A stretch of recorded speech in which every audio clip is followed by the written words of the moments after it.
Kita bilang politik tanpa mahar, ikut-ikutan bilang politik tanpa mahar, tapi tetap dengan mahar, saudaraku semuanya. Ini bangsa apa? Bangsa yang penuh dengan hipokrisi dan kemunafikan, dan itulah Indonesia hari ini. Nah, pemirsa, menyambung tadi pertanyaan saya saat kita jeda ke Pak Daniel. Syarat utama terciptanya politik beradab adalah etika itu sendiri. Bagaimana lalu menjaga? Sementara birahi untuk mendapatkan kekuasaan juga begitu besar. Memang dua hal yang memang sangat berbahaya.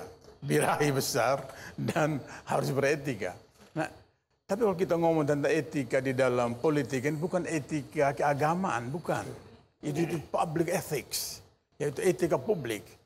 Nah, apa yang menjadi dasar dari etika publik itu? Yaitu konstitusi, yaitu undang-undang, yaitu ketetapan-ketetapan yang mengatur suatu kegiatan politik itu. Jadi bukan kejujuran dalam arti merenung-renung apa yang mau saya buat secara jujur supaya masuk surga. Tidak ada urusan masuk surga dalam itu, nggak ada. Yang urusan di sana adalah public ethics. Yang menjadi dasarnya adalah konstitusi itu sendiri. Dan itulah yang harus disesuaikan dengan semua etika publik yang akan dikembangkan di dalam politik itu. Bagaimana Anda melihat etika politik hari ini di Indonesia? Sudah pasti sangat jelek untuk tidak mau ngomong untuk sembunyi-sembunyikan itu. Serusak itu? Serusak itu.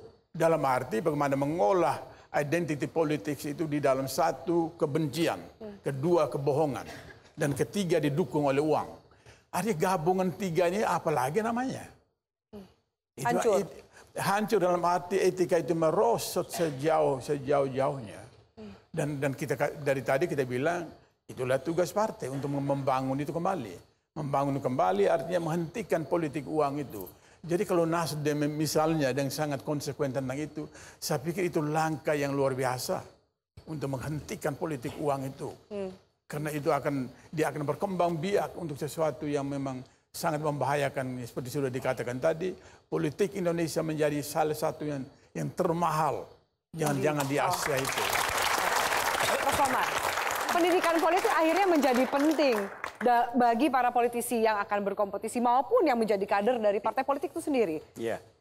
Parpol ini milik siapa, gitu kan? Secara emosional kadang ditarik milik golongan agama gitu.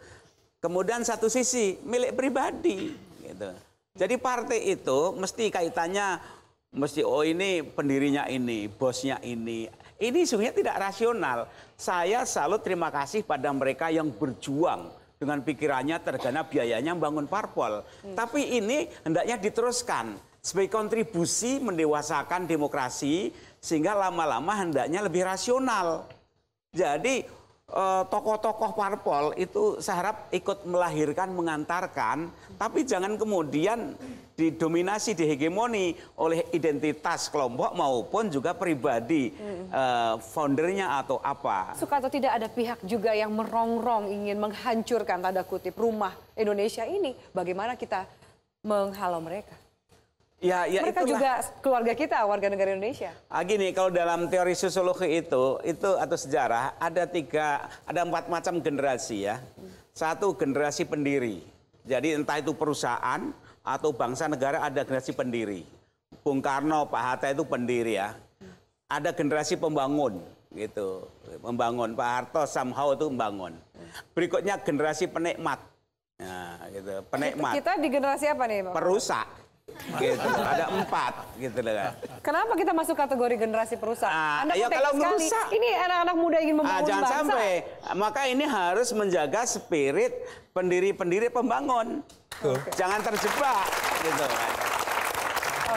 Ini yang menonjol kan penikmat dan perusak gitu. Maka harus diselamatkan. Orang-orang yang baik meneruskan cita-cita pendiri ini dijaga. Bagaimana kemudian mengembalikan adab etika berpolitik? Nah, inilah yang disampaikan oleh Profesor Komar tadi. Partai politik harus mempunyai basis, harus mempunyai instrumen SDM yang memadai. Khusus terkait dengan SDM yang memadai, Nasdem ini partai yang baru berumur balita +1, baru 6 tahun umurnya. Kami mempunyai Akademi Bela Negara ya, yang memang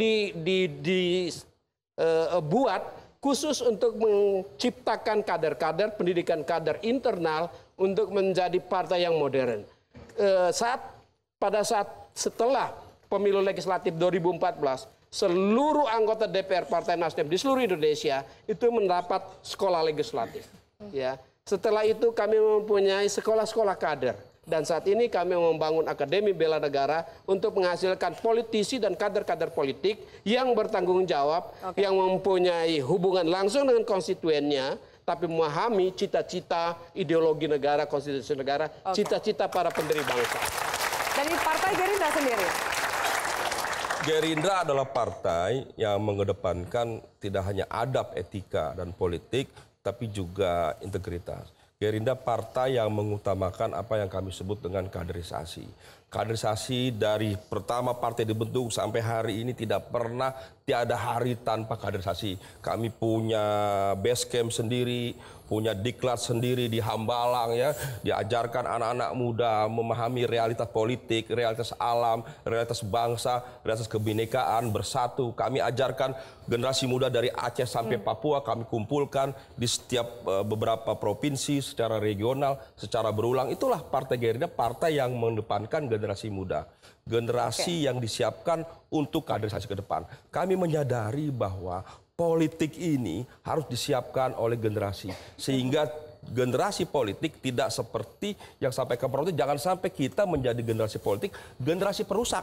Kita harus menjadi generasi yang membangun bangsa ini ke depan, membangkitkan bangsa ini ke depan. Kembali ke Pak Daniel.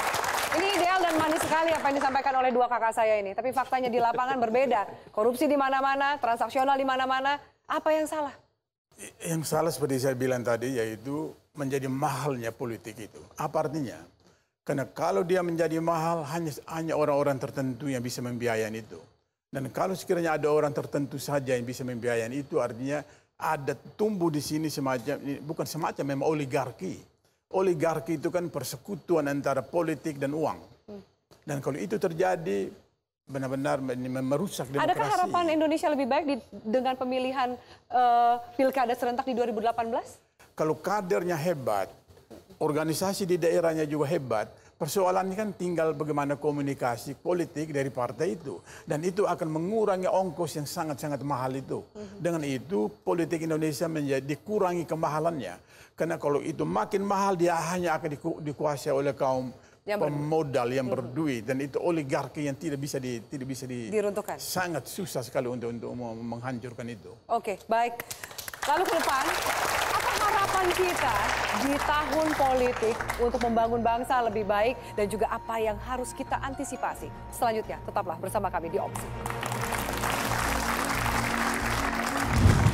Dan hoax ini kan bukan ciptaan orang bodoh, bukan.